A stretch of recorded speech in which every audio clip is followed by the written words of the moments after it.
Details చూస్తే రాహుల్ గాంధీతో Telangana CM Revanth Reddy భేటీ ఢిల్లీలోని సోనియా గాంధీ నివాసంలో సమావేశమయ్యారు. రాష్ట్రంలో ఏర్పాటు చేయబోతున్న సభలకు ఆహ్వానిస్తున్నారు. అయితే దేశంలో కులగణన చేసి తొలి రాష్ట్రంగా తెలంగాణ నిలిచిందని సమావేశంలో కులగణన నివేదిక, ఎస్సీ వర్గీకరణ అంశాలపై హైకమాండ్కు వివరణ ఇచ్చే అవకాశం కూడా కనిపిస్తోంది. కులగణన జరిపిన తీరును వివరించబోతున్నారు.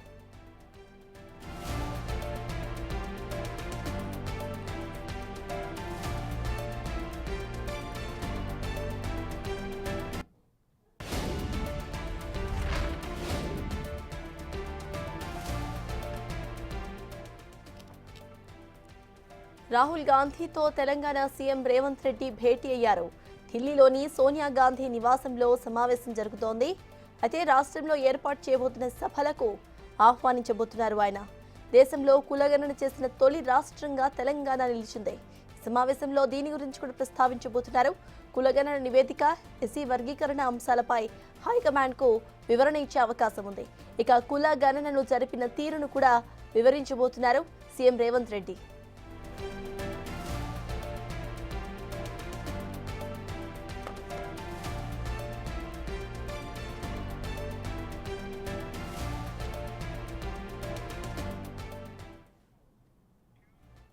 ఇప్పటికే రాహుల్ గాంధీతో తెలంగాణ సీఎం రేవంత్ రెడ్డి భేటీ అయ్యారు. ఈ భేటీకు సంబంధించిన అప్డేట్స్ మా ప్రతినిధి శివ అందించడానికి సిద్ధంగా ఉన్నారు. శివ, చెప్పండి, అసలు భేటీలో ఎటువంటి అంశాలపై చర్చించబోతున్నారు? కులగణనకు సంబంధించి కూడా చర్చించబోతున్నట్టు తెలుస్తోంది. అప్డేట్స్ ఏంటి? తెలంగాణ సీఎం రేవంత్ రెడ్డి ఢిల్లీ పర్యటన కొనసాగుతుంది. నిన్న రాత్రి ఢిల్లీ చేరుకున్న సీఎం రేవంత్ రెడ్డి కొద్దిసేపటి క్రితమే కాంగ్రెస్ పార్టీ అగ్రనేత, లోక్సభ ప్రతిపక్ష నేత రాహుల్ గాంధీతో భేటీ అయ్యారు. ప్రజెంట్ మనం సోనియా గాంధీ నివాసం వద్ద ఉన్నాం. ఈ సోనియా గాంధీ నివాసంలోనే రాహుల్ గాంధీ తో సీఎం రేవంత్ రెడ్డి భేటీ అయ్యారు. సీఎం రేవంత్ రెడ్డి భేటీ కొనసాగుతుంది. ప్రధానంగా రాష్ట్రంలోని తాజా రాజకీయ పరిస్థితులు, ప్రభుత్వం వచ్చిన తర్వాత ఇంప్లిమెంట్ చేస్తున్న పథకాలకు సంబంధించి ప్రజల అభిప్రాయాలు ఏ విధంగా ఉన్నాయి, కాంగ్రెస్ పార్టీ పట్ల అనే అంశాలకు సంబంధించి వాటితో పాటు ఇటీవల నిర్వహించిన కులగణనకు సంబంధించి గతంలోనే పార్టీ సంస్థాగత వ్యవహారాల ఇన్ఛార్జ్ కేసీ వేణుగోపాల్తో భేటీ అయ్యారు. తర్వాత పార్లమెంట్లో మల్లికార్జున ఖర్గేతో కూడా సీఎం రేవంత్ రెడ్డి గత పర్యటన సందర్భంగా భేటీ కొనసాగింది. అయితే గతంలో వారితో మాత్రం భేటీ అయి సీఎం రేవంత్ రెడ్డి తిరిగి హైదరాబాద్ వెళ్ళిపోయారు. మళ్ళా ఈరోజు నిన్న ఢిల్లీ పర్యటనకు వచ్చిన నేపథ్యంలో ఈరోజు కొద్దిసేపటి క్రితమే సీఎం రేవంత్ రెడ్డి రాహుల్ గాంధీతో భేటీ కొనసాగుతుంది.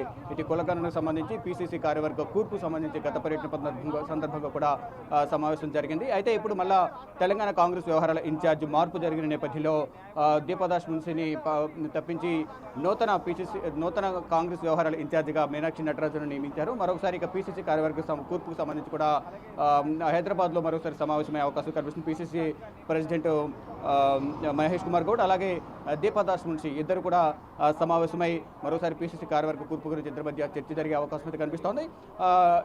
ఇప్పుడు ప్రధానంగా రాష్ట్రంలో తెలంగాణలో ఏదైతే కులగణన నిర్వహించారో మళ్ళీ రెండోసారి కూడా 2 విడత కింద కులగణన మళ్ళీ నిర్వహిస్తున్నారు. దీనికి సంబంధించి కూడా రాహుల్ గాంధీతో సీఎం రేవంత్ రెడ్డి చర్చిస్తున్నారు. మరోవైపు మెదక్ అలాగే నల్గొండలో కూడా భారీ బహిరంగ సభలు నిర్వహించాలని కాంగ్రెస్ రాష్ట్ర ప్రభుత్వం భావిస్తుంది. దానిలో భాగంగానే ఈ బహిరంగ సభలకు రావాల్సిందిగా రాహుల్ గాంధీకి సీఎం రేవంత్ రెడ్డి ఆహ్వానం పలకబోతున్నారు.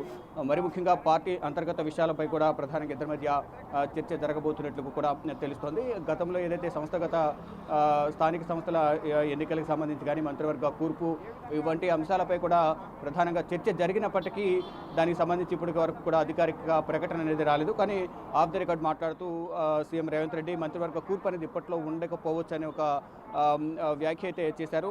దాంట్లో కొన్ని కూడికలు తీసివేతలు ఉంటాయంటూ కూడా మంత్రివర్గ విస్తరణ గురించి తెలియజేశారు. దానిలో భాగంగానే అంటే చర్చ అయితే కొనసాగింది కానీ మంత్రివర్గ విస్తరణ ఇప్పుడు ఉంటుందనే దానిపై మాత్రం స్పష్టత ఇవ్వలేదు. ఇక డీసీసీ ప్రెసిడెంట్స్ అలాగే డిస్ట్రిక్ట్ కాంగ్రెస్ ప్రెసిడెంట్స్ సంబంధించి కానీ పీసీసీ కూర్పు సంబంధించి కూడా మరొకసారి రాహుల్ గాంధీతో చర్చించిన తర్వాత అధికారికంగా ప్రకటించే అవకాశం అయితే కనిపిస్తుంది. మొత్తంగా చూసుకుంటే కనుక సీఎం రేవంత్ రెడ్డి ఢిల్లీ పర్యటన అనేది ప్రధానంగా పార్టీ కార్యక్రమాలకు సంబంధించి ప్రధానంగా ఈ చర్చ కొనసాగుతున్నట్టు తెలుస్తుంది. రాహుల్ గాంధీతో సమావేశమైన సందర్భంగా తెలంగాణలో పార్టీ బలోపేతానికి సంబంధించి కానీ పార్టీ వ్యవహారాలకు సంబంధించి అందరూ పార్టీ బలోపేతానికి కలిసి పనిచేస్తున్నారు లేదా అనే అంశాలపై కూడా ఇద్దరి మధ్య చర్చకు వచ్చే అవకాశం అయితే ప్రధానంగా కనిపిస్తుంది. ఏ విధంగా అయితే అందరూ కలిసికట్టుగా పనిచేసి ఆ పార్టీని అధికారంలోకి తీసుకువచ్చారో ఇప్పుడు కాంగ్రెస్ ప్రభుత్వం అధికారంలో ఉంది కాబట్టి ప్రజలకు సంబంధించి ఎటువంటి ఇబ్బంది కలగకుండా సంక్షేమ పథకాలు ఇచ్చిన హామీలను కూడా నెరవేర్చే విధంగా కూడా ముందడుగు వేయాలనేది సీఎం రేవంత్ రెడ్డి నిర్ణయించుకున్న దానిలో భాగంగా అధిష్టానం సలహాలు సూచనలతో ఈ ప్రభుత్వ పాలన అలాగే ఇంప్లిమెంటేషన్ సంబంధించిన హామీల ఇంప్లిమెంటేషన్ సంబంధించి కూడా ఎప్పటికప్పుడు అధిష్టాన పెద్దలతో చర్చించి అక్కడ ఇంప్లిమెంటేషన్ అయితే కొనసాగుతోంది. పార్టీ కార్యక్రమాలకు సంబంధించి కూడా ఎప్పటికప్పుడు అధిష్టానం పెద్దలు సలహాలు సూచనలు తీసుకుంటూ సీఎం రేవంత్ రెడ్డి తన పార్టీ కార్యక్రమాలు కూడా నిర్వహిస్తున్నారు. ఇక్కడ నూతన పీసీసీకి సంబంధించి కార్యవర్గానికి సంబంధించి కూడా ప్రధానంగా అధికారిక ప్రకటన రావాల్సి ఉంది. చర్చ అయితే కొనసాగింది. అదంతా కూడా షార్ట్ లిస్ట్ చేసినట్లు కూడా తెలుస్తుంది. గత పర్యటన సందర్భంగా కూడా ఇది నూతన పీసీసీ కార్యవర్గానికి సంబంధించి కేసీ వేణుగోపాల్ కాంగ్రెస్ పార్టీ సంస్థాగత వ్యవహారాల ఇన్ఛార్జ్ కేసీ వేణుగోపాల్తో కూడా సీఎం రేవంత్ రెడ్డి గతంలో పర్యటన సందర్భంగా భేటీ అయ్యారు. ఆ భేటీలో గత కాంగ్రెస్ వ్యవహారాల ఇన్ఛార్జ్ దీపాదాస్ మున్సి అలాగే డిప్యూటీ సీఎం భట్టి విక్రమార్క, నీటిపారుదల శాఖ మంత్రి ఉత్తమ్ కుమార్ వీరందరూ కూడా గత పర్యటన సందర్భంగా అటు కేసీ వేణుగోపాల్తో భేటీ అయ్యారు. తర్వాత పార్లమెంట్ సమావేశాలు జరుగుతున్న సందర్భంలో మల్లికార్జున ఖర్గేని కూడా వీరందరూ కూడా కలిసి ఈ క్యాష్ సెన్సస్ గురించి, పీసీసీ కార్యవర్గ కూర్పు, ఇతర పార్టీ కార్యక్రమాల గురించి గతంలో చర్చించారు. మళ్ళీ ఇప్పుడు ఈ అన్ని అంశాలంటిపై మరొకసారి రాహుల్ గాంధీతో సీఎం రేవంత్ రెడ్డి చర్చించిన తర్వాత ఇటు మెదక్ అలాగే నల్గొండలో నిర్వహించే భారీ బహిరంగ సభలకు రావాల్సిందిగా కూడా రాహుల్ గాంధీకి ఆహ్వానం పలకబోతున్నారు. ప్రజెంట్ రాహుల్ గాంధీ సీఎం రేవంత్ రెడ్డి మధ్య భేటీ కొనసాగుతోంది. సటస్ రైట్, థ్యాంక్ యూ శివ.